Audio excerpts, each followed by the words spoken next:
Hi, this is Danielle, the domestic scientist, and today I'm so excited to be bringing you a vintage Christmas shopping haul. I'm going to show you some items that I've recently purchased and talk to you a little bit about the ups and downs that I went through finding each of these items, and I'm also going to show you the one that got away. So stay tuned. So I have been shopping so much for Christmas because I want to get my house ready before we start shutting down a lot of stores. Now, if you have followed my channel, you've been in my living room several times and you'll know that I do have a wet bar in the back of my living room. I did recently do my living room with the restoration hardware style, and so I was looking for a restoration hardware inspired ice bucket. So this particular ice bucket that I found is a really great shape. It has a very Greco-Roman influence to it, and I thought it would be perfect to put on my wet bar. So I happened to see several ice buckets like this in the local antique stores, and they were ranging anywhere between $40 and $70, and that was really outside of my price range for an ice bucket. However, I looked up upon this one, and I thought with a little bit of TLC, I could restore it to its natural finish. And boy, was I wrong. I spent so much time rubbing and rubbing and rubbing and using so much tarnish remover, and it just didn't turn out the way I thought.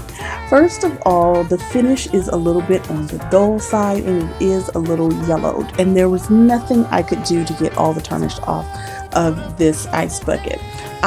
No matter how much polishing I did to it, though, I was still getting tarnish coming up on my napkin. So I can now see why this particular ice bucket was significantly cheaper. Now, being that I don't really drink a lot and I really don't use a lot of ice in my beverages, I thought that I got a pretty good deal for what I was needing to accomplish. So I don't have any regrets about purchasing this piece. However, I would definitely warn anybody who's looking for vintage silver pieces that if you can't see that there's any luster up under all that tarnish, then you probably shouldn't pick up that item if you're looking for that high sheen finish. Also, I was looking for a silver stamp anywhere on this ice bucket and I didn't see one, so I'm starting to wonder if this particular ice bucket is plated. Now, I could opt to try to get it electroplated, but I think that would be a bit cost prohibitive, so I am just going to keep it the way it is because at this point I feel like we're bonded for life. So the next item that I purchased, I am so excited to show you. I mean, I have been looking for something like this for a long time. I found a nice set of Decanter Tags from Mikasa. Now, if you're not familiar with Mikasa, they are a really great china company. They make a lot of fine china and high-end pieces. I absolutely love the brand, and I happened upon a set of Decanter Tags. Now, again, I don't really drink, but I do happen to have a decanter that I found because it was a decorative piece, and I thought, oh, this is such a pretty shape, and I purchased that one. And then also earlier this year, I found a crystal decanter at a local consignment store, so now I own two decanters, and when I saw these Decanter Tags, I was like, this is absolutely perfect. I am going to use this for one of my videos. Now, the Decanter Tags that I found have three different labels. One says Bordeaux, one says Cabernet Sauvignon, and the other one is for Merlot. So I can't wait to show you how I use these when I style my wet bar. The next piece that I found is so special to me, and it is this vintage sled. I was absolutely in love when I found this sled, and I wasn't quite sure what I was going to do with it when I bought it, but I knew it was a unique piece and it was one of those must-have items.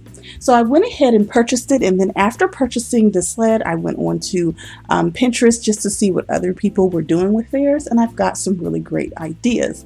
Now, the first thing that I'm going to do is I'm going to stand it up in the corner just because I like the height of it, but this isn't the only place you're going to see me use it. I am going to do something special with it coming up tomorrow, so be sure to come back to my channel to see how else I decorate my vintage sled. So I want to say that right now, vintage sleds seem to be really popular on Pinterest and also on YouTube. I'm seeing that even at Dollar Tree, they have these little faux mini sled ornaments. And so I think just that concept and look is really coming back in style. I have seen a lot of people hang these on the back of their doors using kind of like a wreath hook. And so they're putting a lot of garland on top and then they're just hanging it on the door. Now, this particular sled is a real vintage sled and it's a little bit dirty, and I didn't really want to clean it up too much because I didn't want to mess with any patina that we might find on top of the metal. So I am just leaving it as is, but I'm going to be very careful with it. Only soap and water for this sled.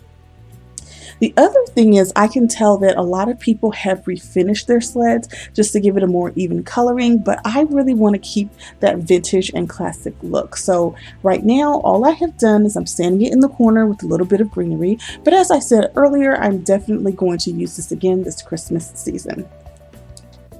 So the next item that I have that is perfect for Christmas is a vintage oil lamp. Now the larger lamp that you'll see here, it has a brass handle and it is absolutely gorgeous, and it's a functioning oil lamp that I found at an antique store. Now over to the left of it, I have a vintage style Chamberstick that I purchased from a local store. Now even though it's not technically vintage, it is a replica of a vintage item. So I absolutely love these vintage lamps, and I am going to use them in my upcoming Christmas home tour. So be sure to look out for that. Now I have one more item that I'm going to show you, which is the item that got away. But before I do, I wanted to mention that today's video is a part of a YouTube collaboration entitled Deck the Halls with Vintage Christmas. The host for this collaboration is My Blessed Nest and the collection Vintage. I'll have a link to each of our host channels in the description box below, as well as a link to the collaboration playlist. Be sure to check out the other vintage Christmas hauls. And now for the item that got away. I happened to be at one of the local antique stores and I saw this Santa Claus in a hot air balloon. I was really taken aback by just the colors, and honestly, I don't have that much hot air balloon themed decor, and I thought this was something really unique and special. However, I was on the fence about purchasing it, and when I had decided to go back and get it a few days later, I went back and he was gone. And so I am so hurt that I missed out on this item, but I did take some footage of it and I wanted to be sure to show it to you. So leave a comment in the box below and let me know what you think I should have done with this particular hot air balloon if I had purchased it. So I am Danielle, the Domestic Scientist, and I have a lifestyle channel here on YouTube. If you like what you've seen today, be sure to hit the subscribe button so you won't miss another upload from me. I'll see you next time.